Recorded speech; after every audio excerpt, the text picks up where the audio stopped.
Повисок од европскиот просек, понизок од очекувањата, економскиот раст од 3,2% во првите 3 месеци од 2015, според економистите, може да се толкува како прв сигнал дека годинава нема да бидат остварени проекциите за раст на БДП од околу 4%.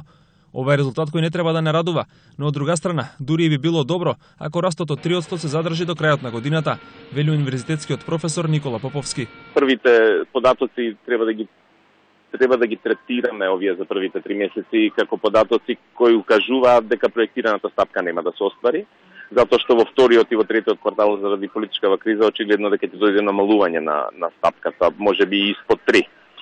Но па од друга страна и со 3% треба да биде Македонија задоволна затоа што таа е далеко од посакуваната стапка која треба да има економијата, но во вакви услови 3% е некоја така скромна стапка на раст која ако ништо друго го одржува нивото кое е досега постигнато. Според Поповски, растот треба да се споредува со економските резултати на земјите членки на Европската унија, особено ако се имаат предвид силните врски на македонската со европската економија.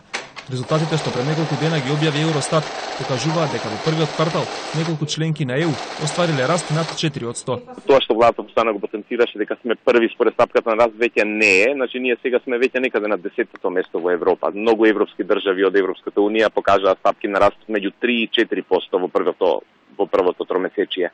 Што значи очигледно дека релативно малку почна да паѓа економијата. Според податоците на Државниот завод за статистика, растот од 3,2% во најголема мера се должи на неиндустриските дејности.